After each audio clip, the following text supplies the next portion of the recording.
And it's Rachel. And we're coming at you live from the bookseller, talking about books. Probably not surprising there. But we have some hot takes that we want to talk about today. You know, books are a preference. People love all kinds of books. However, some people's preferences are gross and wrong, and I will not stand for them anymore. So we have each chosen 3 books that are way overrated. You don't need to read them. Or overhyped. Or overhyped, or just not that great, if we're being honest. And we also have 3 books that are severely underhyped. Flying under the radar. Maybe you've never even heard of them. That's how underhyped they are. And you should read those instead. So this is a bit of a read this, not that situation. So just because we don't like a book doesn't mean it's not a good book. And if you love these books, that's okay. We could still be friends. It'll just give us something to talk about when we're getting to know each other. I've liked books that you didn't like, and I certainly don't like many of the books that you... I can't actually think of a single book I've liked that I've even read, much less enjoyed. Yeah, I just know that it's not for me, and that's okay. Some people know themselves very well. All right, I want to get to the hot gossip. I want to get to the enemy-making, friendship-ruining, overrating conversation. All right, this is all you. I'm starting off? Yeah, you might as well. Get it out of the way. Man, okay. If you've ever heard of Cormac McCarthy, you've heard that he is a fantastic writer. Maybe you heard he passed away a couple years ago. Maybe you've seen the movie The Road, and you were like, wow, that was bleak. Well, let me tell you, the book, even bleaker. It follows a nameless father and his son. They are in post-apocalyptic America, and they're just trying to get somewhere warm and find something to eat. Now, I know that might sound like there's not a lot going on. It really doesn't. I mean, is that the whole That's plot? The whole story. Okay. Yep. And you would be right. There's nothing going on. There's some. I mean, it's pretty short, right? It's a shortish book. It's not 500 pages. That's but good. There's some interesting conversation about like what it means to be a father, especially like, you know, protecting your children, and being a husband and all that stuff, juxtaposed against being in this post-apocalyptic wasteland where raiders like hunt down and kill people and eat them. So there's like this little nugget of interestingness, but by and large it was just long, it was boring, it was bleak, and there was zero redemption. Like, usually once I've suffered for that long, I want a little light at the end of the tunnel. No, the tunnel just kept going forever. That's probably my least favorite. I don't know if you would call it a trope, but an ending in a book where there's literally no resolution. Yeah. I did not mention Kristen Hanna in my list, but she's one that does that, and I am not a fan. I cannot believe I didn't either. Honorable mention, The Women by Kristen Hanna. Worst book I've ever read. You really are trying to make enemies. You really are. Yeah, well, I'm pretty sure anybody who likes Kristen Hanna can't fight me. Okay. What's your first one? My first one, I would say most of mine might make some, well, at least not enemies, but maybe not fans. This is fun. This is good content. So I picked Beartown by Fredrik Backman. And I know that a lot of people love that author. They love anxious people. They love... Is that a title of a book? Yes. Oh, okay. They love... what's his other one? A Man Called Ova. Oh, yeah. You didn't like that one either. I started both of those and did not like them. And then I tried Beartown because it was hockey and mystery and Those are two things I love. And I got through it. I actually finished the book, but I did not understand the hype. It was longer than it should have been. I didn't feel like the mystery part of it really came through until later in the book. Um, I don't like his writing, and I'm just not a fan. And that's fine if you are, but cannot I cannot get through it and enjoy it. So, That's fair. yeah, the characters were really just I couldn't connect to them. They were kind of one-dimensional. They were all kids.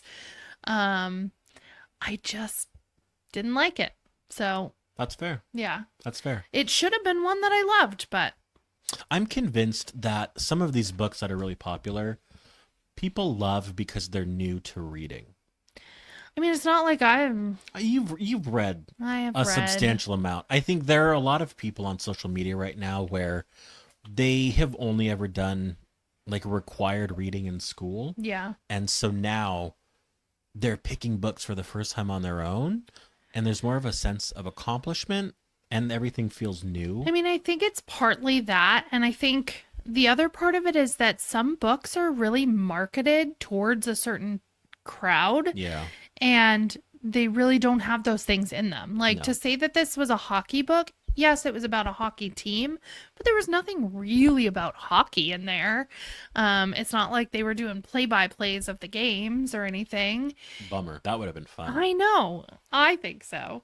But yeah, it was not my favorite. Well, if you're jonesing for hockey, we'll just go watch the Mighty Ducks. There you go. Well, my next overrated book is What Moves the Dead by T. Kingfisher. And Another tiny book. tiny one, thankfully. Again, thankfully. It is a retelling of The Fall of the House of Usher by Edgar Allan Poe. I hope that's not giving anything away. But I don't care. So You're telling people not to read it. I am so. telling people not to read it, so I'm going to spoil it for you too.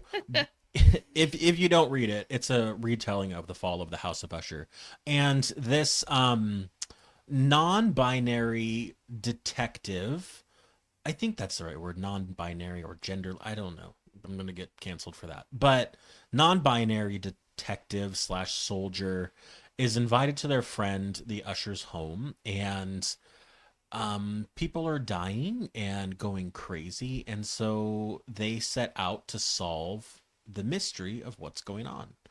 That's really it. Like, there's nothing new or interesting that happens. If you've read The Fall of the House of Usher, you know what happens in the story. I don't feel like there was really any twists or anything. Yeah, it just was like, man, I feel like I should have read Edgar Allan Poe for a better and quicker experience. Now, if you like The Fall of the House of Usher and you want to see it reimagined well, you should definitely watch The Fall of the House of Usher on Netflix that Mike Flanagan did. Amazing series. Cool. Yeah. Okay. And I mean, would you read that author again, even though... No, I wouldn't. Okay. I don't think, it's just not writing that was for, the writing was fine. I just didn't enjoy it enough to look past the plot and characters. Okay. Yeah. All right. Sad, because I think there's a new one coming out of that. This author has written a ton of books, and T. Kingfisher is sort of a nom de plume. They actually write other books under their real name. So a wide library that I won't be getting into. All right. Well, cross that one off the list. All right. My second one might actually make enemies because it was in the news. This movie was in the news all this past year. Oh, geez. Yeah, It Ends With Us by Colleen Hoover. You know, I think you actually might be in good company after everything that's happened now. It's true. Whoever side you're on, I don't know. I'm trying not to get involved with that, especially because I really didn't like the book. The movie was fine. Like, I definitely liked the movie better than the book, which says something. That's one of those rare things where I the mean, adaptation is better. if you've listened to us at all, you know I am just not a fan of Colleen Hoover. Why would you be? The writing is so bad. I mean, I feel like even though I've never written a book, I could probably write one better. I think you definitely could. The characters, again, I just don't like those like shallow characters that have nothing to them. This book is also about domestic abuse Oh. and like the generational patterns that are created because of it. And I just didn't feel like it was like heartfelt enough, if that makes sense. Like, this is a very serious matter, and it was kind of just like the Hollywood version, if that makes sense, just like the Mickey Mouse version. It's the Minnie, if you need help, call us. it literally just like touched the surface of Yeah, it. yeah. It just mentioned it, and it didn't feel as big of a deal as it should have been, which made the rest of the plot just fall flat. Yeah, so I read several other Colleen Hoovers just to give her a chance. Did not like them at all. The only one that I'm good with is Verity, and it was written much more like a Frida book, Yeah. and it will be a movie, and I will be seeing it because Josh Hartnett is my all-time favorite. I can't compete. He was my huge crush as a young girl. That's crazy. Me too. Oh. I mean, I actually don't. I didn't know who Josh Hartnett was until I met you. He felt very like indie. Approachable. I don't know. I mean, obviously he was in some blockbuster movies, but he's making a comeback, and I'm very okay with that. Fair enough. Well, my last overrated book, it came out I think last year, and I saw a lot of people talking about it. It got a lot of hype, and I'm not sure. I'm actually very sure why, and I'll tell you. It's The Ministry of Time by Kaliane Bradley, and And I've seen this one everywhere since you I read the art, read yeah, it. even Yeah. before it came out. It's such a great premise. So, Great Britain has mastered time travel in so much that they can pull people from different points in time and bring them to the present.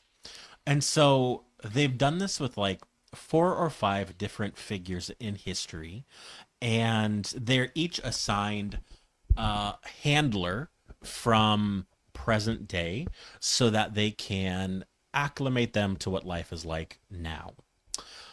Amazing. I love this idea so much. Like, I'm just picturing like Genghis Khan trying not to kill people in a Starbucks. Like, It sounds like it would be right up your alley. yeah, like this should have been a home run. Instead, it was like a really bland romance where Why does everything have to be turned into a romance? Like, love is such an integral part of living, yes. but it does not need to be an integral part of every book that's ever been written. Like, that could have I just love a been, good it subplot. could have been like a great like adventure story or almost like a thriller even, because some characters start disappearing and you're like, oh, did they go back to their time, or are they failing at their mission of living in today? What's going on? So there's like some mystery that it became the subplot when it should have been the main point of the whole story. Yeah. She did have nice writing. Okay. So if She will probably come out with something I else. think this was a debut.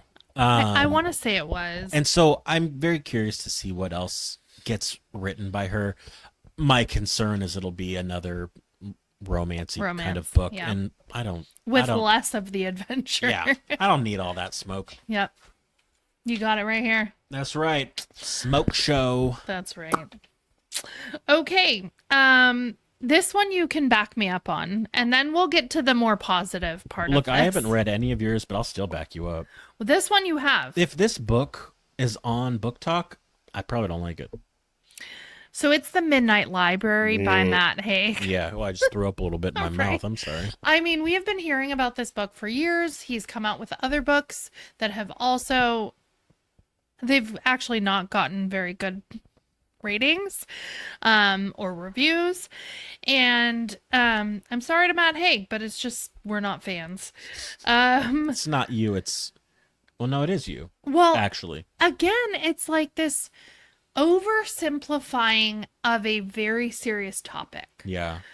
This girl is suicidal and she ends up going basically in her interim state between alive and dead. Yeah. She goes to this library where she opens up books and can go and live other routes of her life, other paths that she could have gone down. Which, we've seen in books like Dark Matter. Replay. Another It's- one that I'm going to be talking yes, about. like it's done. It's been done and it's been done really well. Yeah. So when you get into a book like this and it just doesn't hit, like, there's nowhere else to go. Like, Nope. I'm like, okay. Again, very superficial, very cliche, very predictable. She goes back to the library, she goes to a new path, and there were things that totally could have happened to make it more interesting, I think, but there was nothing else to it. Like, And for me, the problem was she was just a bad person. she wasn't good. She had so many opportunities to like be appreciative, Yeah. or to enjoy many of the paths she was on, and every single time she was the problem, not Yeah. the situation. Right. And I agree. And I also, the ending, if you still want to read this, like, don't listen, but she ends up being like, oh, my life wasn't so bad after all. I guess I'll keep living. Like, what a cop out. You're gonna go Yeah. from suicidal, taking pills to die, and then you're like, actually, never mind. Never Like, mind. There was just no stakes. I'd rather live with my cat and be happy. Yeah. The cat in that The situation. cats are great. Cat had a good name. I think, what was it? Archimedes? No, I don't remember the name of the cat, but Cat had a good name. it was I want to say it was some like philosopher or something. I can't remember. Aristotle. No, I don't remember. That's fine. I don't remember a lot of that book. It's been years now, but Look up here and we'll have the cat's name. all right. On to the really exciting stuff, the underrated books, the books that are flying under the radar, and you are missing out if you have not read them. You want to start with your first one? I do. Okay. I'm excited.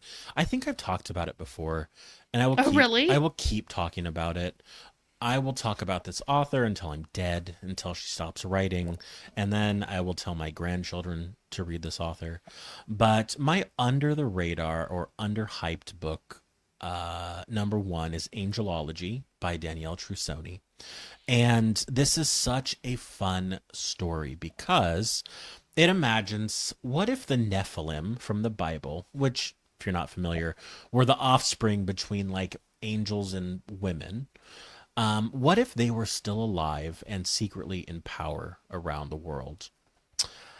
And what if they were really sick and they needed a way to get better before they died off completely?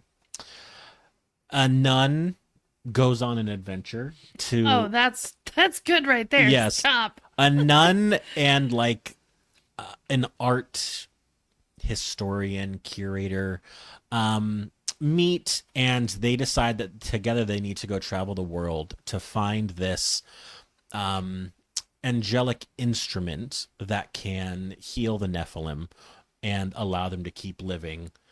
Then they have to decide if that's really a good thing or not. It is such a fun story, such an engaging story. She's an incredible writer, Danielle I Trussoni. need to try one of her You books do. You because do. you have not stopped talking about her since I met you. Yep. And I think, 11 years in almost, and we probably need to get on that. Probably. Um, yeah, it's just so good and so well researched as well. Like there's so much biblical history and it's just a lot. It's a lot of fun. It's a great story. I've read it several times through, and every time I'm like, oh, well, gosh, where did it go? Like, I can't believe I just finished that again. I love it. Go read it. You're saying biblical history? Yeah. Sorry, I'm interrupting you, but it just kind of reminded me, like, you also liked Christopher Moore's book about. Lamb. Yes. Is it similar? Doesn't sound similar. In zero ways is it similar, but they're Except for the both biblical incredible aspect. stories. Yes. And she's just such an it seems like a good person too. Yeah, Yeah. I could keep talking. I'll do a whole episode on just her. I'll rake all of her books. Nice. Well, I read an arc at the beginning of this year, and I at first kind of rated it like it was good. It was a 4. And then since then, I've really changed my attitude towards it because I have not stopped thinking about it. Okay. And this is The Lost Passenger by Frances Quinn. This is a debut fiction for this author, I believe. Okay. And it's about this woman who basically gets trapped in this marriage that was a marriage. I just remembered this book. Yeah. Yeah, it was a marriage where basically they needed her for her money. Yeah.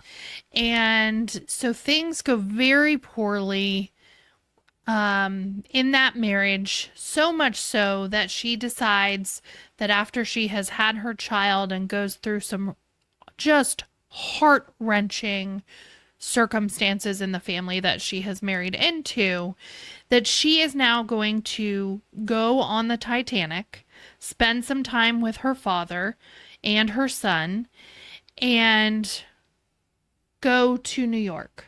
They're just going to go on a trip. On that trip, she realizes that this is an opportunity since, it's the Titanic. What happened to that boat? I think we all know. Spoilers. She decided, you know what? Spoiler, she survived. She gets to New York and she's like, I could be someone else.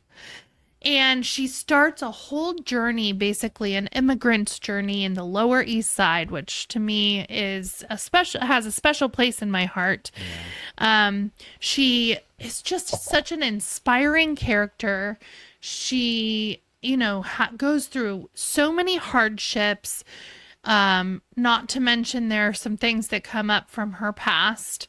And I just can't stop thinking about how inspiring this woman is as a mom, as a woman, as an immigrant. She worked so hard. She used her own resources that she could find. I mean, she basically had nothing. She was starting at negative, especially in that time, to be a woman with a child and no husband. Yeah.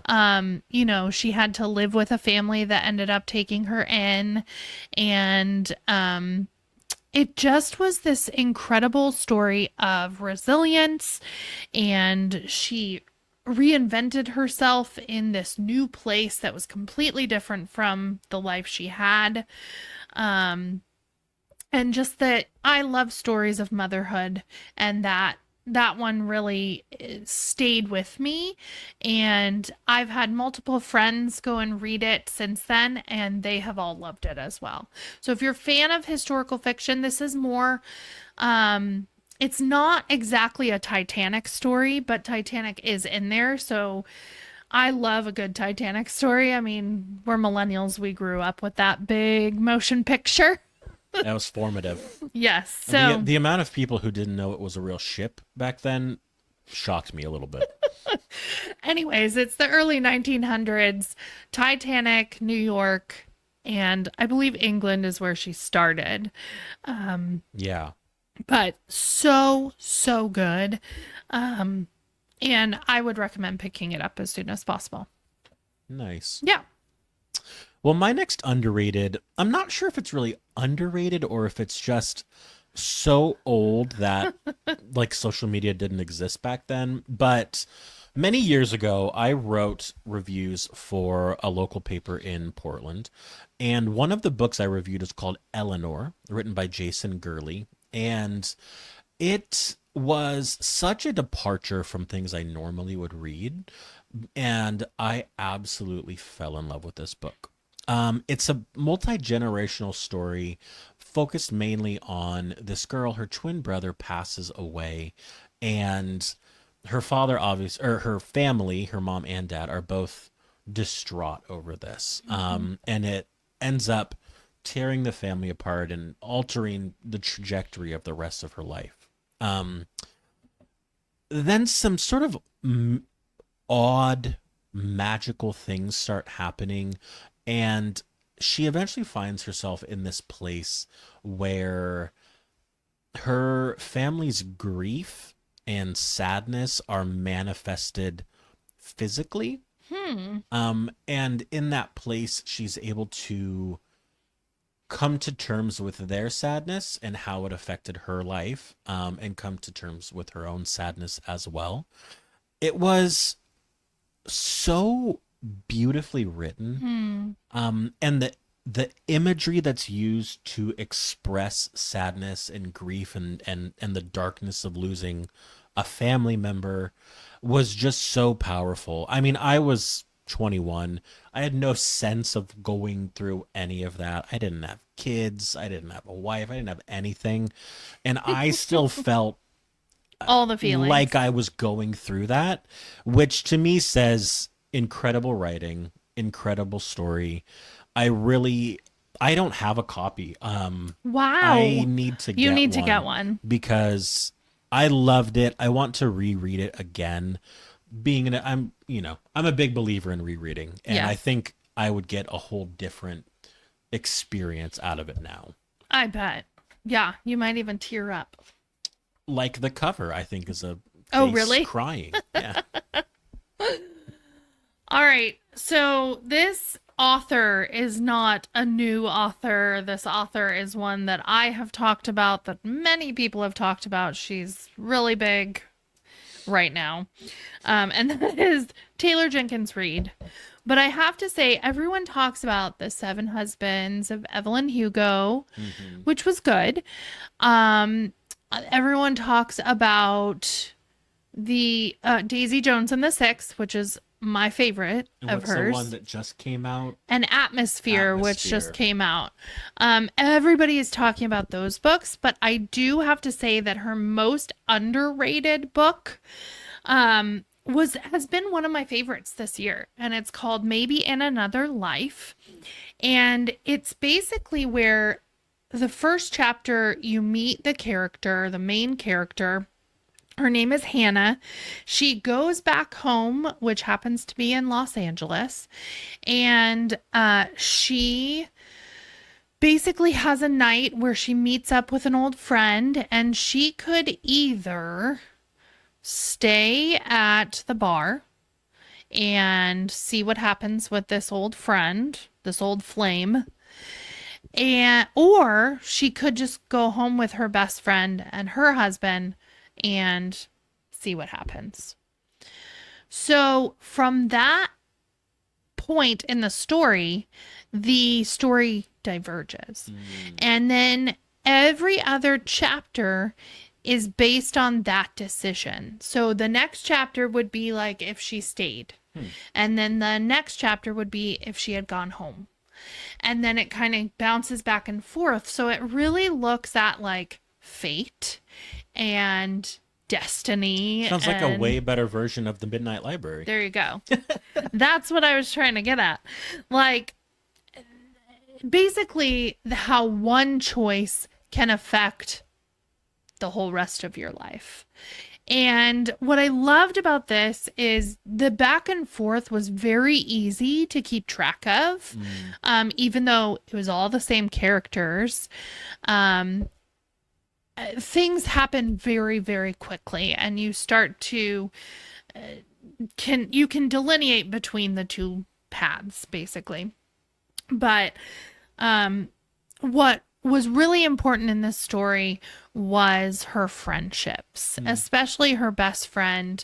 In both of these paths, obviously, things happen, life happens, horrible things, great things, celebrations, and losses. And what was shown through both is who is important in your life. And that really hit home for me. The ending was extremely satisfying, and I felt like it was the perfect ending for this book. So yeah, I just felt like nobody talks about this one, but I mean, I've read a lot of her books. I'm almost through all of them. I think I have maybe one or two more. And this is up there. This is one of my top because of the themes of friendship and love and destiny or choices that you make that can change your life forever. I like that. That sounds Yeah, really interesting. I loved it. Might have to give her a chance. You might. Well, I have one more underrated recommendation, and I think I have to sort of give this a caveat that in a certain circle, this book is way hyped and rightfully so. But I think by and large, like the general public has not really heard about it, which Yep. is a shame. I also just saw that the author announced he has a few more books coming now, and is going to be publishing more because this was a debut and the only thing he'd written for a very long time. So who is this? This is Jonathan Edward Durham and his first book, Winterset Hollow. And if you're anything like me, you have a favorite book series or book from when you were a kid. Of course. I mean, I grew up reading Narnia. I've read it so many times, and I dreamed and dreamed and dreamed of opening a wardrobe someday and finding myself there. Well, this book takes the premise of what if you did find yourself meeting those characters? And what if they all hated you and wanted to murder you?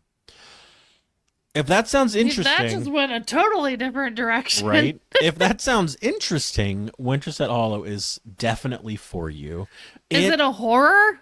It is absolutely a horror, which I was completely unprepared for. Oh no.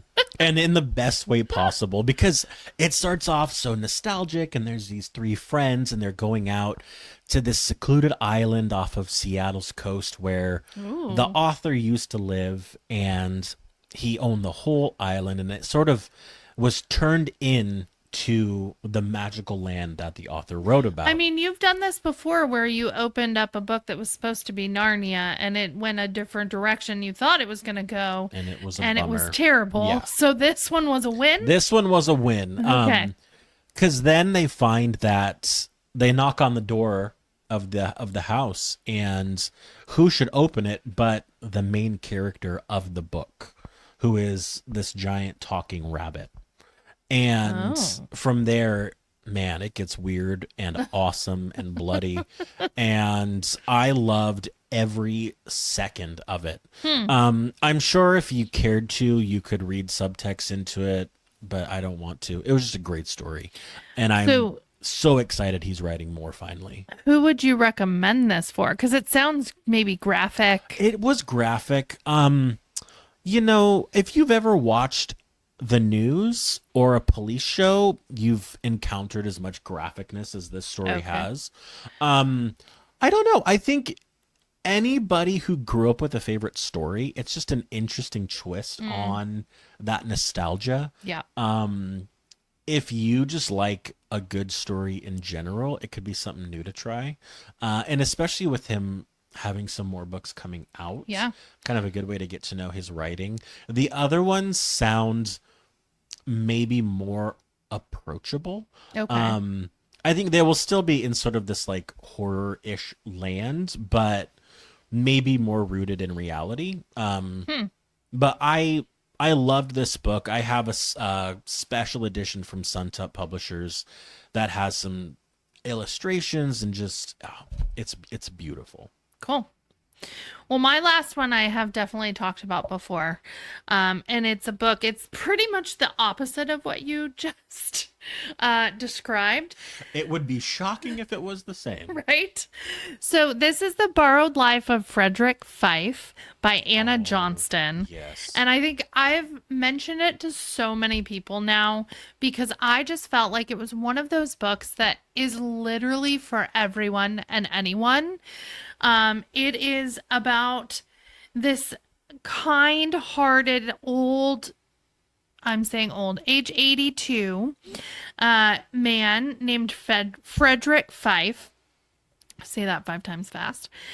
And he basically he finds himself, he's getting evicted, he's in this apartment, he's alone, no one left in his life.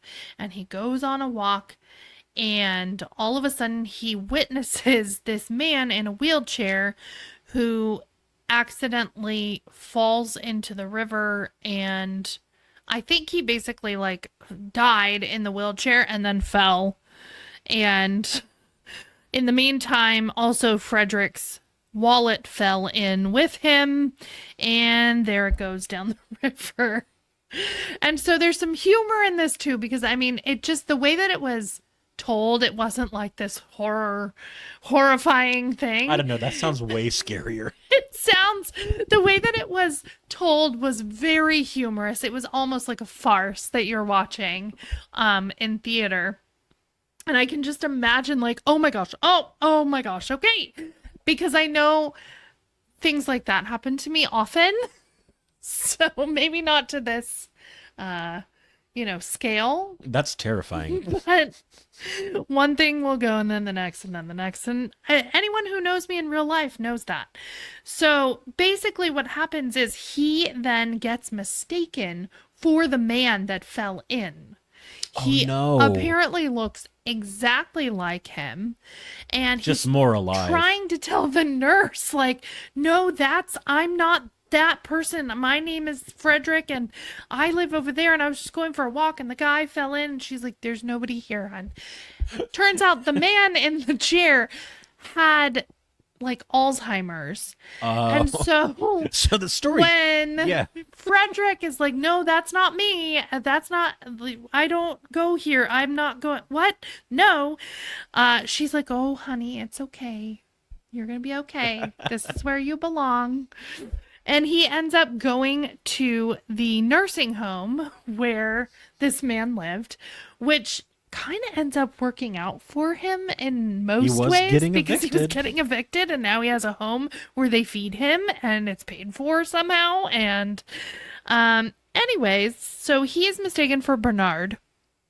And in the meantime, he's really making friends with people in the home, the nurse, he finds out that Bernard had a daughter that he started talking to. And she didn't notice? No one noticed because he looked exactly the same as him. Are you saying that all old people look the same? She was an estranged daughter. Oh, so she hadn't seen him. So that could help. But now all of a sudden, Bernard is kind and sweet and fun and funny. And everyone's like, this is weird. Maybe it's part of the illness, because Bernard is not known for those things. He is a grumpy, what's the word? Crotchety. Grouchy. Yeah, all of those things.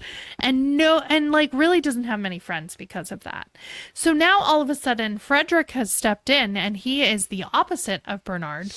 And he's like changing everyone's lives with his generosity and his kindness and all these connections he's making, basically. And it's just the way that it's told, it keeps your attention. There's some heartwarming moments between him and the daughter, and him and the nurse, and him and the other people in the retirement home. And it's just so Like the ending makes you feel happy and cozy and warm. And I just love this book. So It sounds like they need to set it during Christmas, and I think they could have like the best Christmas movie yes, ever. it's almost like a Christmas Carol, Yeah, but done very differently. that sounds. Yeah, I think that would be every time you excellent. talk about it, I'm like, God, that sounds so good. I should read it Yeah, someday. a new twist on a Christmas Carol. Yes, yes. Well, those are fun. I like. Yeah. All of yours sound interesting. Maybe not the first one. I'm not a big historical fiction guy, but Yeah. some of it I like. It's more like motherhood for sure. Yeah, I have a strong connection to that. I do have a mother. You do. Never been one. Maybe someday. But yeah, so what do you guys think? Like, are we way off? Are we way off? Also, if you pick up any of the books that we said were underrated, tell us about it. Let us know Please. if you think the same. Or let us know if you think we're stupid for hating on any of the books that we did. Or don't. No, I want to know. Okay. I want to know. I don't. I'm always curious I take offense. if you if you liked some of these books that we didn't like. I'm curious why. Yes. Because sometimes What I are we think, missing? what am I missing? Yeah, like why am I not getting this when everybody else seems to be? Yep. But I'd love to know. In the meantime, We bid you good reading.